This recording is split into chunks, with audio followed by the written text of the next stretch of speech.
Backseas Musical Podcast.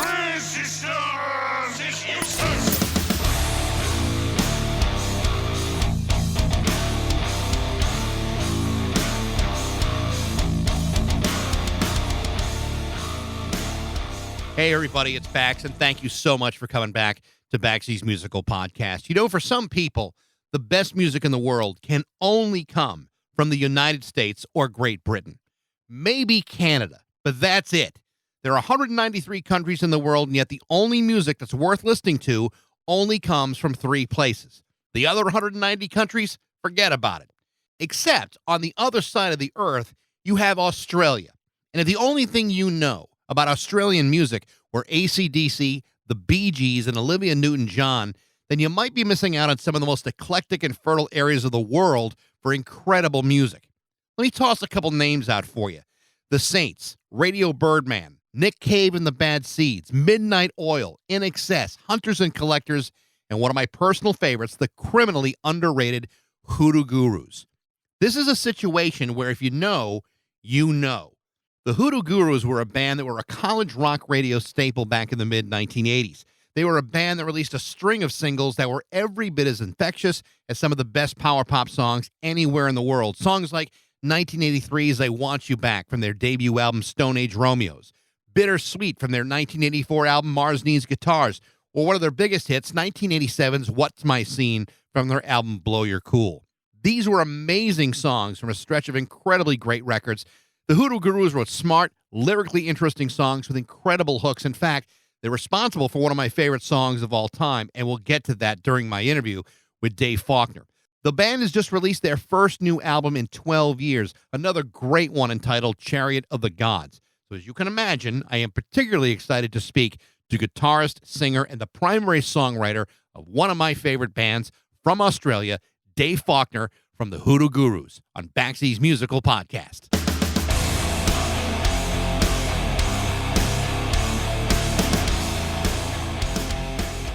Hey, Dave, how are you?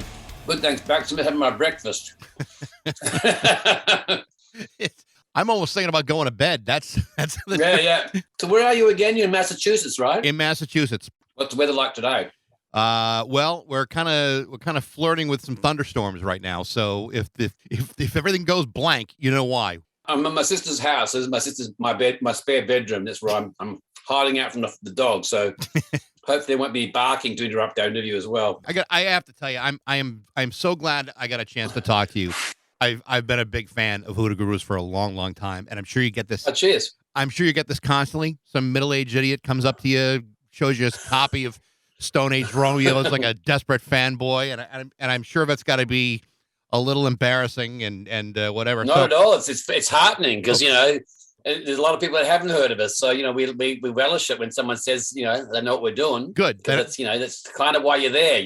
Good. So then I hope that someone hears it and likes it. I'm sure that you won't mind it happening one more time. This is my 1984 copy of Stone Age Romeos. You got the Australian copy, so you're one of those people that sort that out.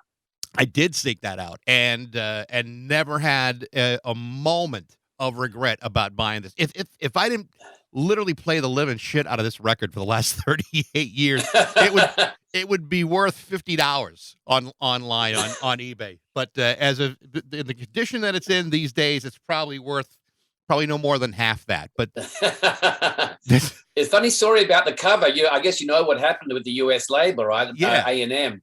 They thought the cover sucked, and so they did their own sort of 80s cover with sort of pastels and sort of like these sort of 80s colors with sort of pastel dinosaurs. And then after the tour finished, and we were signing so many of the Australian copies where people had done just as you did and bought imported the copy, because also the track order is different as well. Yeah. on the US version. I think the mastering actually might be superior on the US version, by the way. Oh, the really? Actual audio. Yeah, I think so. The cut is pretty damn good. But these track orders different. Anyway, so they came up to us at the end. They said, "Oh well, we don't think changing the cover affected the sales," which is the obvious thing you say is, then why the fuck did you do it? Well, that's a pretty typical record company reaction. Like you we made a mistake, but we're not going to admit that it happened. That's it. That happened to us many times. It's always your fault and never theirs. I mean, in our case, we had our third album. We had a single that was a very big hit in Australia called "What's My Scene," and the US label were just thought that that's good for college only. It was a alternative rock track, and the song that they thought was going to break us wide open to the CHR, playlists, commercial high rotation, AM radio, was going to be a song called Good Times, because it had the Bangles singing backing vocals on it. And they were a big hit at the time. Of course, they were friends of ours. That's why they were on it. But we were saying, look, don't, this song is not really representative of us. It's a bit of an outlier. And people, if they like this track, they may not like the other stuff, because it doesn't sound, there's nothing else like it. Yeah. Anyway, so we kept saying, this really, you should, What's My Scene's the one, it's got a great video and all these things. And they're saying, guys, please don't make us not have this hit we know we can have. You don't know our market, we do. And of course, we finally had to give in, because it got to the point where they were so determined and so upset at us at not agreeing with them, that they were going to kind of like pretty much just kind of, put us at the bottom of the pile anyway, no matter what we did, if we hadn't agreed. So we went along with it. And of course, the song didn't become the huge hit they thought it was going to be. And What's My Scene was just kind of wasted and hadn't been promoted in any other way other than purely.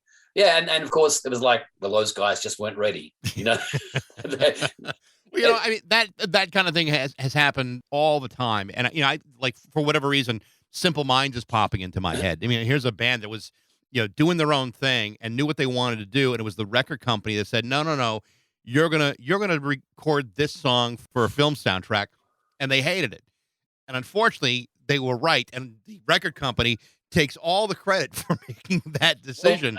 But it, that's a very famous case. I mean, but the funny thing is, I really like that song. It's a great, it's a great song, but it wasn't. I mean, if you're Simple Minds, if you're used to doing it, your music one way, and here's a bona fide hit in your lap, and you hate doing it every single time. It's like the Monkees doing Valerie, right? Or the Bangles had a similar. We mentioned the Bangles, but also the Bangles had the same experience when they did "Eternal Flame," because Susanna wrote that with I forget a couple of famous songwriters, who'd done I forget the names. They're on a lot of tracks, those people. But the rest of the band thought, it sounds like it could have been a Whitney Houston album, not a Bangles album. And so they always hate them. And I kind of like that song too. That's a funny thing. I think Eternal Flame's a really nice song. And I spoke to Vicky about it years later, and I said, think of it like You're My Love by Paul McCartney and Wings. That was a song that everyone's always put shit on, for Paul. But I think it's a really good song. It's a sappy song, but it's really pretty, Yeah. Why not? It's funny, like Stone Age Romeos in particular is like one of those go-to records that if I'm having a really lousy day, I can put that on the turntable or grab the CD version I have, and you can't possibly have a crappy day. Listen to that album. Oh, thank you. And in particular, it's the song that I think is the best song on the album was not the big hit or the big single off that record. In my honest opinion, I Was a Kamikaze Pilot is maybe one of the greatest power pop songs ever written. I mean, I really truly believe that. Thanks. That was a fun song, and it still goes on. We finish a lot of our shows with that song still. Of the set. We might do other songs in the encore, but that's sort of like a bit of a set closer. It just works every time, and the song fantastic. kind of it captures so much of what we love. It's got elements of the Dolls, Johnny Thunder's Heartbreakers, and just other stuff too. It's just it just is kind of presses those buttons that make me excited about songs. Before we get into the new record, and we will talk about that, I did my share of research getting ready for this interview, right? And I got to ask you about the Victims, right? Sure. A band you were in at the age of 20. I stumbled across the original version of Television Addict, which I had forgotten about. I didn't think I had heard it, back then. Tell me a little bit about that band. 1977 in Australia. Yeah. For some of us who were just experiencing punk for the very first time, how that arrived in Australia of all places, to me, it just, how did that happen? I know. Was it in the pouch of a kangaroo popping by? No. Well, I'm in Perth right now, which is the place where the victims formed, and we had our careers. I grew up in WA, Western Australia, which is one of the most remote places on earth, as far as certainly in the Western world. The nearest major city is probably Jakarta. Certainly. I mean, it's closer to Bali than it is to Sydney, where I live, Perth. And there's a huge desert in between. It was an insurmountable, problem for people growing up in my city. And a lot of international tours wouldn't come this far. It was a smaller outpost in a sense, not the biggest city for a long time. It's still kind of smaller than most. Yeah. So we felt very marooned and isolated, in our desert thing. On one side of the ocean, the next stop was Africa. The Pacific, the Indian Ocean is on our board, right? On our coast, and then, as I say, the other side's a desert, and several thousand miles away, Sydney or Melbourne, which are the major cities in Australia as far as population goes. So anyway, because of that reason, we were big music nuts, and we would sort of read the British music press. And also the US stuff, like, Rock Scene was a magazine that was very influential. Lisa Robinson, and and you sort of read about bands like the Dolls. That was sort of like that sort of era, pre-punk. To people reading those magazines, Cream, and Zig, and the US, the UK papers like NME, Melody Maker, Sounds. Those were all kind of required reading for music buffs, and in Australia also, because a lot of records wouldn't be released here on local release. So the cool stuff, often you had to get it as an import. Right. And you have to wait, 6 weeks for the shipment to come from the UK or the US, by ship, basically. And so it was for music fans, you really had to kind of seek out stuff that was interesting. It wasn't just there, you couldn't discover it, browsing through the racks that often. You could as well. Obviously, the cool record stores would get stuff in because they were doing the same thing. They're checking out what's happening that's not on a local release, and they're importing it. So we were reading about punk rock for a long time before it even had a record. We were reading about the CBGB scene back in 1976 or 75 even. I think end of 75, there was a mention of it, a dispatch from a UK correspondent who'd do an update on what's happening in the States, New York. And he wrote about this scene, CBGBs, and this band, the Ramones, whose guitars sound like buzzsaws. And we just thought this was incredible. What does this mean, And then you hear later they're singing about beating on brats with a baseball bat, and there's this really kind of like these punks, and it was and the term punk rock had been around for a while. I don't know if you knew this, what's his name, Richard Meltzer and people, and Lenny Kaye. That term had been used, and we know from the Nuggets era. Yep. It was used to describe that sort of late 60s, mid 60s, those garage bands that were influenced by the Yardbirds and the Stones and the Who, and the British invasion bands, but mainly the Yardbirds, I think. They were so influential in that 60s punk scene in the US. And so that term had been bandied around. Of course, Malcolm McLaren took it back to London and, used it as a brand name for his, thing, and, and for clothing and all those things. And he stole the fashion tips from Richard Hell, with the safety pins and, Blank Generation, all that stuff. But so we're sort of seeing all that stuff in real time through these newspapers, and then eventually able to buy the records. And the first record that ever came out was actually the Live at CBGB's album. And that was right. Besides, of course, Patti Smith's Horses. That was the first real official release. But but of that CBGB scene, it was Live at CBGB's, a double album, and it didn't sound like punk rock as we'd read about it, because a lot of those bands are kind of just club bands, that because Blondie weren't on it, they had the Miamis, the Shirts. So, anyway, so we listened to that. We're trying to figure out how to match what we were reading about to what we're hearing. And it's like, and so that was when the band called the Cheap Nasties formed. And that was a band that I was in for about 3 rehearsals. But it wasn't until we finally heard the Ramones album, that in the end of 76, that we, beginning of 70, middle of 76, that we kind of went, this is what they've been talking about. Now we understand. And Anakin UK came out in the end of 76, and, and that was the hints of the British scene and the Damned, of course, with New Rose, and so we're buying all these singles, and and we're kind of reading about it, and and we formed a band pretty much to be like that, because the Ramones album was like our Magna Carta, and it was for everyone, really. Well, and it's interesting because if you look at the timeline of everything between what was going on in New York, what was going on in London, and what was going on in Australia.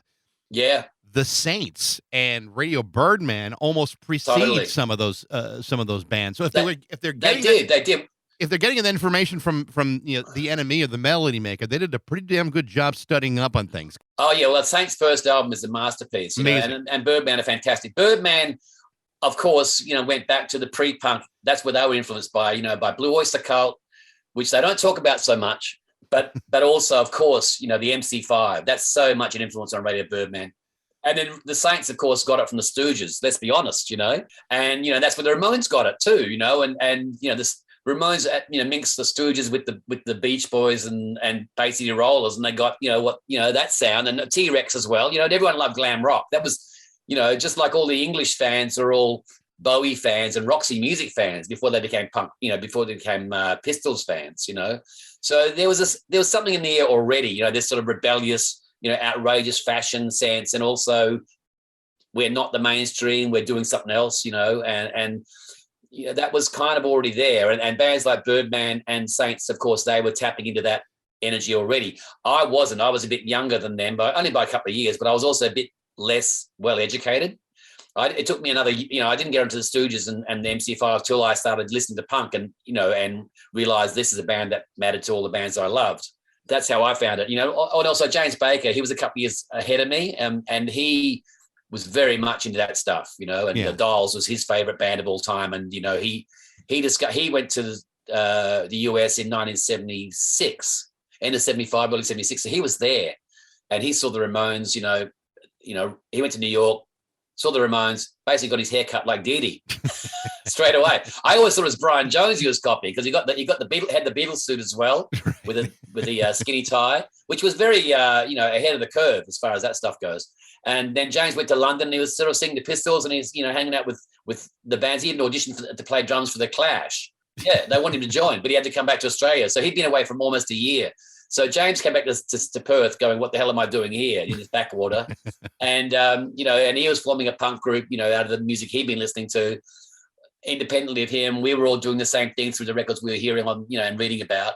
And somehow we all met, and, then stuff happened. But it took to the middle of 77 for the Victims to happen. But, things were happening already in 76, as I say, and Birdman 74, 75, So by the time Hoodoo Gurus begins, and you're just talking about a handful of years between 77 to when you guys get together, it felt like forever at the time. I'm sure it did, but there's a noticeable difference between the punk of 1977 to the kind of that power pop guitar driven music that you guys were doing. It's always funny to me how we have to categorize everything. I know that for us in the United States, and I was in college radio at the time that these records were coming out here in the States. It was always confounding to me how many bands there were that were great college radio hits, staples of that format, that could not break into a more commercial echelon. But if you listen to those songs, they are as accessible as any other band in the world. Hoodoo Gurus would be one of them, but there were probably 50 other bands that could have been easily, if they were. I don't know if it's because they were too far ahead of their time, or they just were just a few years shy away from getting to a more commercial space. But it just seemed like the U.S. market was a tough nut to crack. It was. I mean, as we saw, you mentioned Simple Minds, people like that. I mean, they were going at it for years. In excess, did their thing, and but there was a band right before us called the Sunny Boys, who kind of were that trailblazer in Australia, I think. Where they kind of were one of the first inner city bands that did have a chart hit, and we kind of followed in their footsteps a little bit, like a year or so later. But like what happened with me, I couldn't really speak for the whole. I mean, American radio is, and how it was and how it is, and it's always the big imponderable, But as far as like the Ramones, why didn't they have hits? The bands that copied them had hits, the Green Day. Let's be honest, that's no more palatable than the Ramones. The Ramones are amazingly poppy and exciting and fun. And, and it just took a few years for radio to kind of be worn down their resistance, I guess, And in Australia, we were very lucky in Australia because we were able to rely on the live scene to get to make ourselves popular. And we in a sense carved out an audience for ourselves before radio got on board. We were already getting big crowds when we released our first album. And so what radio would do in those days, I don't know if they were the same in the States, but certainly in Australia, they used to ring up people and play them a random bit of music over the phone and say, what do you think of this song? And that was their way of like polling an audience and seeing and market testing the music for their playlist. And so it got to the point where we had so many fans that they hit a few of them, obviously, at random, and they recognized us and my voice or something and said, we like that, play that one. Yeah. And that, that's how we got across. But, in the States, we didn't have that same benefit. As I say, in Australia, we kind of were able to kind of, break through by almost bulldoze our way onto the radio, which we couldn't do in the States. Because, there's so many other bands, I'll just play that instead, whereas in Australia, we were kind of a big name. That's actually how I started in radio, doing those kinds of phone surveys. And right. and I did it for a good long time before I ever got a chance to, speak in front of a microphone. But what was always true of that process is for American audiences, if they were unfamiliar with a song, they automatically hated it. Didn't matter what it was or how good it was.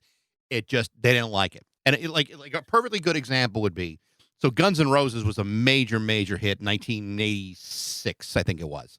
And it took like 8 to 9 months before anyone was willing to give it a good score on those surveys. It was only after they did a video on MTV did they say, oh my God, I love that song.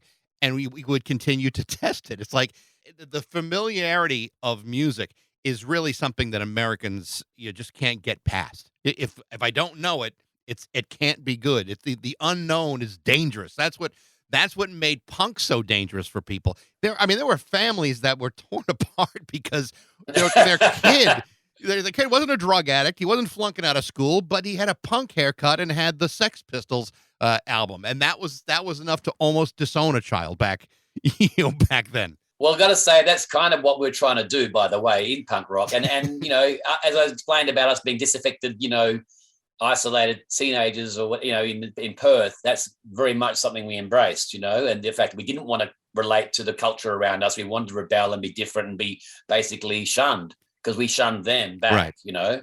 There's a definite thing. But it's funny you mentioned about the, people liking songs I already know. I mean, growing up in Perth, that was really the case. It's quite a conservative place. It's a very, very pleasant place, but the thing with playing your own music, which we did in punk bands, we'd write our own songs, we'd, pick up instruments, learnt that we had never played 2 weeks earlier, and suddenly we're up on stage playing it. That's the sort of what you do it yourself thing. Well, of course, that was completely anathema to anyone else in the city, because if the song was any good, they would have heard it on the radio by now. That's what they thought. So you could never write an original song in Perth because people just thought if it was any good, someone would already know it. It was a bizarre attitude. So I was in bands before the Victims. I actually played in a blues group earlier that was quite successful in a sort of a culty sort of blues group. And in fact, I was listening to the Ramones and I joined them kind of not under false pretenses, but because I love blues and I played keyboards before I played guitar. But I wanted to play guitar and I was excited by the Ramones and all I could talk about was punk rock, and they still let me in the band because I played good blues piano. But I was teaching myself guitar while I was doing it, and then I, left and formed the Victims after that, but in the following year. But that 1976 period, very often you'd play somewhere and the audience would sit down for your set, and then when in between sets, the DJ played, that sort of early disco stuff, and they'd be out, cramming the dance floor. And it wasn't just disco as well; it was other music as well. People just didn't believe anyone in Perth would write a song worth hearing because, it's Perth, and it just they didn't trust their own taste, I guess. I think maybe it's just human nature then. That the things we don't know or the things we're better off not knowing about. But it's even with us, with our success in Australia, because we had success from our first album, and My Girl, the single off that album in Australia, was like a top 20 hit. I mean, it was for us at the time was momentous on real commercial radio charts, not just alternative charts or whatever. And but and then we had bigger hits. What's My Sin was top 3 in Australia, third album. Yep. And and the second album we had big hits as well. So like it just kept growing, and we were quite a mainstream act in a sense, for Australia. But we got to the point where it was very obvious. We'd noticed it. We'd release a new album, and all the mainstream radio stations would be playing all the singles from the previous album again. They'd sort of start hammering those, and they wouldn't play the new ones. And then next album comes out, same thing. Like we were always one album behind as far as, those songs are now really good for radio because they'd had to be broken in by people already liking them, as you explained, One of the things that I think is really true of the band, and it's hard to make one great record, but it's really hard to make consistently great records as the years go on. And that is one of the things that I think the Hoodoo Gurus have done. I mean, there are strong songs on every single record. For me, there hasn't been a bad record yet. There's always something. There's always something on those records where you say there's at least 3 or 4 songs here that I could listen to all day long. I mean, you're the primary songwriter in this band and have been since the very beginning. How did you come to discover that you could write great pop songs? I mean, is it something that you've worked on? Is it easy for you to do? Is it a struggle to do? Tell me a little bit about that process for you. Well, it's all 3 of those things. I mean, everyone works hard, at their art if they're serious about it, and you dedicate yourself to making it as good as you can. And sometimes that's requires a bit of elbow grease or whatever, application. In my case, it's the lyrics. Take a bit more polishing and a bit more work. That nags at you sometimes. A few songs I felt like the lyrics I let get away from me, and I kind of got stuck in something which I should have really gotten rid of. But I'm really happy with most of them, and lyrics are the things that often take the longest time for me. But musically, a melodic idea, a riff or whatever comes in and it excites me, and it gives me a kind of real buzz.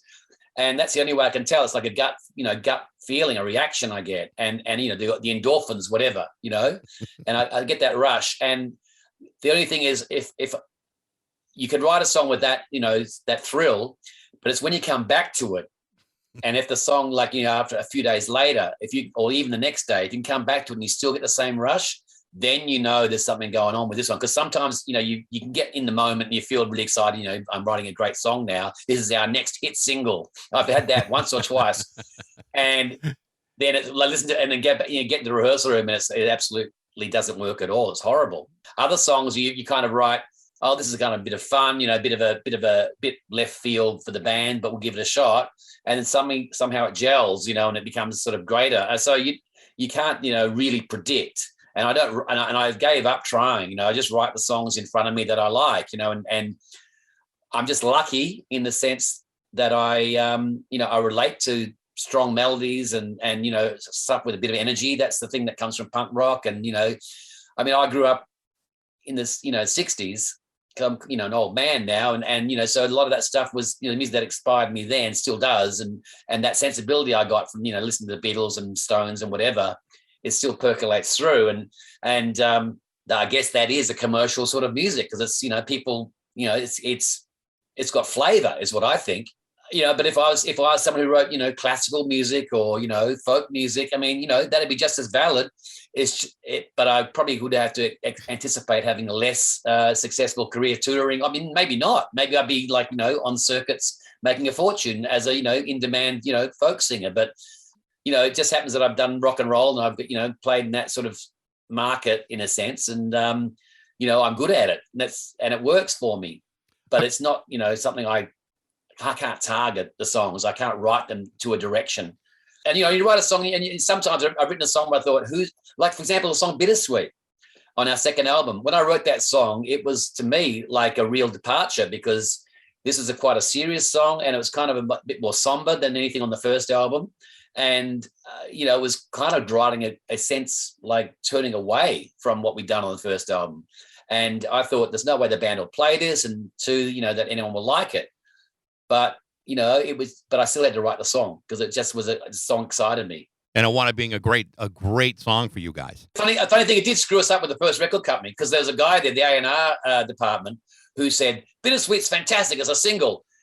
It'd already been there's already a single in Australia and doing well, but he's like going, but the chorus takes too long to come. It's no good for American radio. The chorus has got to happen sooner.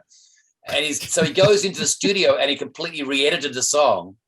Yeah. With no, and presented it to us, and we're saying, no, it's shit. We're not going to let you release that. And so he was sort of staking his career that he was going to make the Hoodoo Gurus a hit, and that'd be his like brownie points with his label, and help him get up the ladder. And we'd kind of undercut, wouldn't allow that to happen, because we said this is no good. You've ruined the song. It doesn't work. He of course dropped us, and the label dropped us, because he was our kind of the person that was championing us, and there was no one there to be our booster in the label. So we got dropped. Also thanks to Lou Reed, who put a bad word against us. Lou Reed did? Lou Reed did, yeah. What did he say? Well, we toured with Lou Reed in Australia on the first album after we did the US tour, and we came back and we supported Lou Reed in Australia. And we were really, popular, and people kind of hip, so people really enjoyed both us and Lou.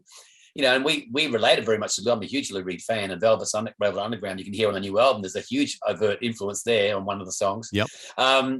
We didn't have much to do with Lou. As Lou is very famously taciturn and, if not, downright rude.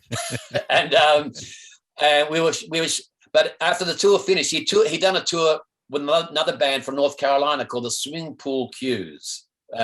CUES, cues, swimming pool cues, like pool cues with swimming in front, like a Jeopardy answer. And he liked these guys for some reason. Anyway, so at that time, A&M had signed a whole lot of bands up in a flurry, and they decided they had to trim their roster. They had too many, so they had to cut all these bands. And they're saying, who are we going to lose? Hoodoo Gurus or Swimming Pool Cues? And Louis said, not those guys won't make it. Get the Swimming Pool Cues. So he backed them, and basically put the boot into us, and that was Lou's assistance to our career. Meanwhile, where are the Swimming Pool Cues today? Maybe they've gone on to fame and fortune in other guises, but certainly I've never heard of Swimming Pools. I think they might have had 2 albums. I'm not sure. Well, they're not coming up with their first album in 12 years. I can tell you that. That's they're not doing that. I know, revenge. Let's talk about the new album a little bit, because you did touch on it. Chariot of the Gods. It did take 12 years to put this out, and I know there's a number of reasons for that. And part of it is part pandemic, but also the retirement of Mark Kingsmill. Even in spite of all that, what did take so long to come up with Chariot of the Gods? Well, it was literally because Mark wanted to retire, and we didn't know for several years. But he was knocking back shows, and he was sort of cherry picking the more well paid gigs and the more comfortable ones, like festival shows, and didn't really want to do the hard graft of playing in pubs and just getting it out in amongst and really sort of working hard and sweaty and playing longer sets. He liked the festival show where you do a shorter set because you're on a big bill. So we couldn't tell but all we just knew that he was winding down the band, and he was kind of and we were having less and less options, and he also had no interest in doing a new album. So it just was not on the table as something we could even contemplate. He just had no interest, and so it was weird. And it wasn't until we went to I think it was South Africa. Anyway, there's a whole story, but basically he eventually fessed up that he wanted to he wanted to retire, and we thought, well, gee, we can't imagine ourselves without Mark. He'd been with the band since 1984, sorry, and he's on our second album on, and we'd always kind of said if one of us left, we'd probably break up. It was the way we felt. We had such a and especially because we had the break. We actually did break up for 6 years, as in the late 90s. We broke up in 1990. Well, last show was early 98, and we didn't play until Max Shaw. We made an album there in 2004. So we had 6 years away. We actually broke up thinking this is never going to happen again. We kind of, thought we've had a good career. Let's quit while we're ahead. But, music had other ideas. There was things that happened and made sense that we'd play again. We just wanted to. So anyway, that's another story. But we felt very much like there was this incredible energy there between the four of us, and we didn't think we could recapture that with someone else. We had, member changes over the years, and it was quite difficult. That was pretty much in our thoughts, So when Mark said he wanted to leave, it was like, well, maybe the band's going to stop again. So we kind of like just played for as long and to see what would happen. And, and that took a few more years until Mark was ready to actually stop. And then he finally did stop. And we got Nick in the band, and he was with the band for about 18 months, something like that. Then Mark sort of repented his retirement. He'd spent money on a kitchen renovation that cost more than expected. So he actually wanted some more money, but also he missed touring after not doing it for a while. And so he came back, and we said, like, great, we've got our drummer back. We're back to being ourselves, So he rejoined, and it was for 10 months. And then he said, oh, you know what? I really was right the first time. I want to go. And he left, and we knew this time was forever. So then we really had to decide. So this is kind of like, we're already talking like about 8 years at this point, believe it or not. And then it was like, okay, and now what do we do? And we started auditioning people again. We weren't sure Nick was the right guy after all that. And we tried it again, and he was the right guy. So we got Nick back in, and that was pretty much got us to almost the beginning of COVID. We basically, maybe Nick joined about a year and a bit before COVID, and we were getting ready to start recording, and we decided we were going to do it as a series of singles, and next thing COVID hit as well, which kind of just slowed everything right up.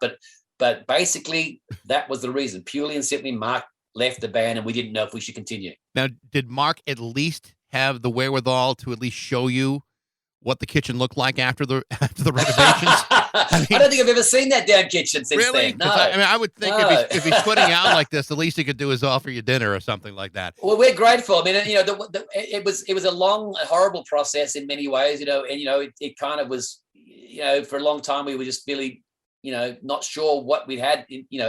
We had a future, and it was awful, But then it was actually kind of because when Mark came back and then left again, it kind of actually put a fire in our bellies, and we're like, you know what? He can't decide our fate. This is not right. It kind of made us a bit mad. So we decided, what, we'll get someone else, and we're going to do a damn record, and we're going to keep going. So that was it. Who knows if Mark hadn't have come back, whether we might have, just eventually said, you know what, it's not working. Let's stop. We was like, a bit like the Rebound romance. We had Nick come in, and it wasn't quite the same. We weren't right. We weren't ready for it. And it wasn't until we had Mark back again, and it was like, oh, you know what, this has to end. This relationship is an abusive relationship. It wasn't really. I'm just kidding, And so then we were ready for someone else, and we were ready to actually change and not be the same band that we were with Mark. We wanted that new flavor, and that's what the new album, I think, is really what's great about it, is that it is kind of, it's a Hoodoo Gurus, but it's kind of like a new energy and a new sort of vibe. And I think that's true. And I would imagine that, if you're writing music and still feel that you have something to say, and Brad and Rick are still on board with that, then there's no reason not to continue. In spite of who may or may not be, playing the drums. It's still a great record. And there are songs on here that are as good as anything else you've ever done. Thank you. Yeah, I mean, I as I say, I think it was, for me, it's really important that it's not a solo record, and it never has been, so, I describe the band as being like a race car, and, a sports car, whatever, and the songs are the fuel. So the two need each other, but they're quite different entities, and they different relationship, and if I could put that fuel in any vehicle, whether it's, so I could do it as a solo record, but it wouldn't be the same. And so the energy I get from being in the band, and the way that the band takes that fuel and turns it into something, into high speed, full tilt boogie, that's kind of, that is where I get my excitement. And the songs, the way Nick plays drums has got a bit more swing in it, and it kind of brings out a different flavor in my songwriting, which, it's weird, because as I explained earlier, I don't predict which songs I'm going to write, but also I can't predict which songs are going to click with the band, in the same way, so you bring in an idea, and it might not get started, and it might have worked with Mark one way, but then when it's with Nick, it sounds like something else, and it turns into something else. Like, because songs were written, from very rudimentary ideas, like the first single, Answered Prayers. I literally wrote the riff on the way home from rehearsal. I pulled the car over, sang it into my phone, da na na na na da da da da. I was thinking in my mind of Suicide, the group, you know, Alan Vega and Marty Rev, and I was thinking like that. And so next day we came to rehearsal, and I said, let's try this riff, and that was basically all I had. And then I start singing a melody over it, and and I got the drums to play what I thought would be kind of like a sort of like a driving sort of motor rick kind of groove, and it sort of turned out different, and it had a different sort of flavor, and that inspired me to write something else, and it turned into something else entirely, and other songs as well.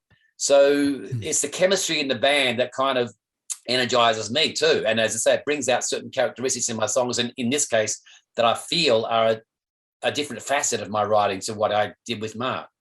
Like you listen to Max Shaw, it's a really brutal. Yeah, it's a real heavy record. Yeah. Yeah, I mean, that's our most uncompromising album in many ways, and that's we see. I always describe it as being our Presence. That Led Zeppelin's album Presence. It's like that, Right. But at the same time, underneath it all, there's really melodic. There's beautiful things like Dead Sea and things like that are really quite and this is. But it's just that that certain character, and Mark brings a certain character to the sound that makes the songs like this, whereas Nick's character makes the songs like that, and I do see them quite different, even though they are still my writing and that same sensibility, and I can't change that. That's how I explain it to myself anyway. For whatever it's worth, maybe I'm imagining it, that it sounds different as much as I think it does, but I feel it does. It's a different kind of Hoodoo Guru's album. There's no question about that. But I mean, there's some songs on it that I really, really love. My Imaginary Friend, I think it's a great song. Was I Supposed to Care? Another good one, and I Come from the Future. I think those three were ones that really stood out for me. I just thought, wow, these are classic Hoodoo Guru songs. And I thought they were terrific. Thank you. Well, yeah, I love Brad's "Come from the Future" is a great song, and it goes over a treat live.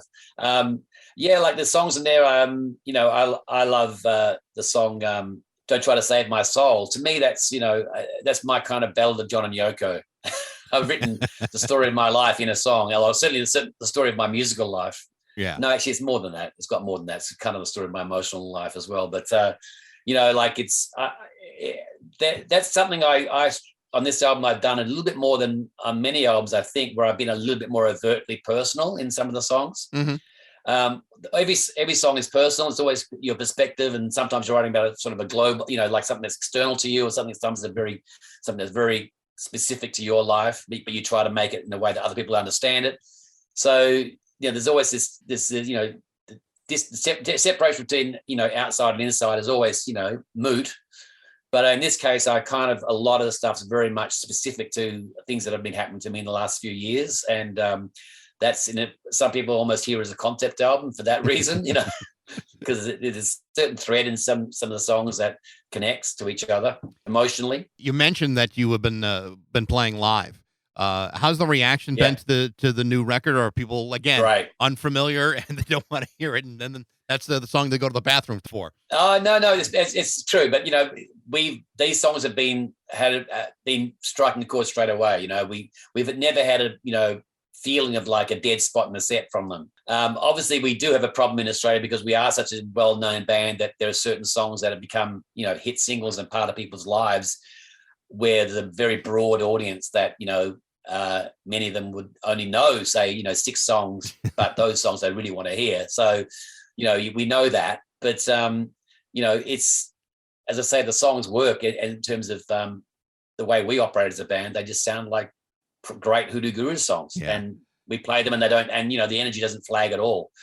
No one's ever going to be happy to hear a new song. It's a fact of life. In terms of when they paid a lot of money to see a show and it's an hour and a half, they want to hear everything they've ever wanted to hear, because they probably won't see you for 2 or 3 or maybe ever again. So they want to hear all the songs they like, none of the other ones. There've been a couple of times I've been at a show and the artist or band will say, "We're going to play our new album in its entirety." I'm like, "Oh Jesus, what the hell did I pay for?"